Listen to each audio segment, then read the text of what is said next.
Ces jours-ci, à Sassnitz, on se croirait presque revenu à l'époque de la guerre froide. Et tout cela à cause d'un gazoduc, le Nord Stream 2, qui doit relier la Russie à l'Allemagne et qui déplaît fortement au président américain Donald Trump. La petite ville située sur l'île de Rügen, dans le nord-est de l'Allemagne, est désormais menacée de sanctions américaines. Et les anciens du port marchand n'en reviennent toujours pas. C'est franchement ridicule. Et tout ça parce que Sassnitz construit un pipeline? C'est d'une telle arrogance. Nous sommes en Allemagne, non? Sur la plus grande île allemande. Et ce n'est pas à une puissance étrangère de nous dire ce que nous avons à faire.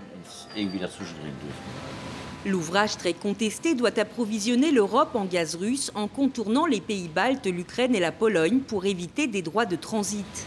Il ne reste plus que 150 km à construire. Mais pour Washington, qui aimerait également vendre son gaz à l'Europe, ce gazoduc représente une menace pour la sécurité énergétique du continent. Alors le dernier coup de semonce est tombé au mois d'août, avec une missive envoyée par des sénateurs américains au maire de la ville. Le principal actionnaire du port industriel est désormais menacé de sanctions juridiques et économiques de plusieurs milliards de dollars. À la fin de cette lettre, il est écrit noir sur blanc « Destroy ». Cela signifie que ces sanctions visent à détruire. Notre entreprise communale doit être détruite. La direction, tout comme les 70 salariés de la compagnie portuaire, sont directement visés. Il leur est désormais fortement déconseillé de se rendre aux États-Unis. Nous prenons cette menace très au sérieux, car il est évident que les États-Unis sont déterminés à nous faire peur et à imposer leurs intérêts par la force. D'autant que les États-Unis n'en sont pas à leur coup d'essai.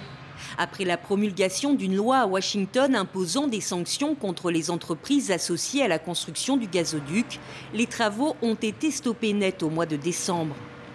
Et pour l'heure, rien ne dit que le chantier pourra être relancé, car une nouvelle vague de sanctions européennes, cette fois, pourrait s'abattre sur le gazoduc après l'empoisonnement de l'opposant au Kremlin, Alexei Navalny. À Berlin, les appels au gel du projet se multiplient et le gouvernement ne l'exclut pas complètement. Ici non plus, le projet Nord Stream 2 n'a jamais fait l'unanimité, notamment dans les rangs conservateurs, et il reste bien difficile à défendre. Nous, les Allemands, nous n'avons jamais vraiment eu la possibilité de défendre ce projet Nord Stream 2, car il a été lancé par un ancien chancelier, Gerhard Schröder, il y a 15 ans, et qu'aujourd'hui, il gagne beaucoup d'argent en travaillant pour un fournisseur d'énergie russe.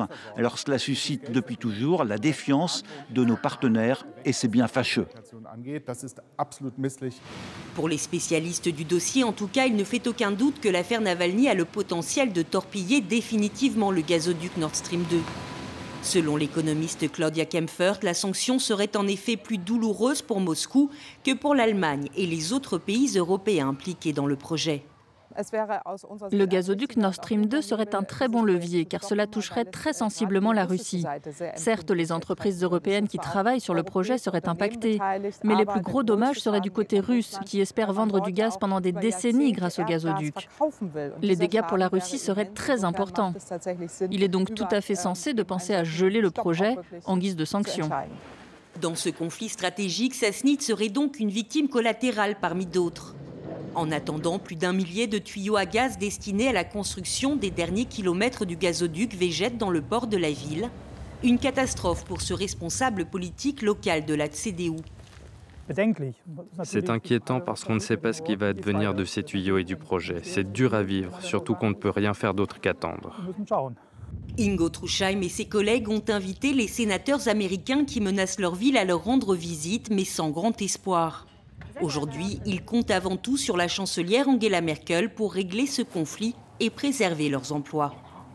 Pour l'ensemble de la région, cette attente est vraiment difficile car on ne sait pas où cela va nous mener. Comment nous allons pouvoir nous développer économiquement si le projet ne reprend pas? Ces tuyaux resteront sur le port, ce qui empêchera d'autres entreprises de faire des affaires. Les emplois seront en danger. Pour la région, ce serait une véritable impasse. Prise en étau dans un conflit géopolitique qui la dépasse complètement, la petite ville de Sassnitz reste en suspens. Pour la centaine d'entreprises européennes investies dans le projet, les pertes pourraient se chiffrer à plusieurs milliards d'euros. Au sommaire des sports.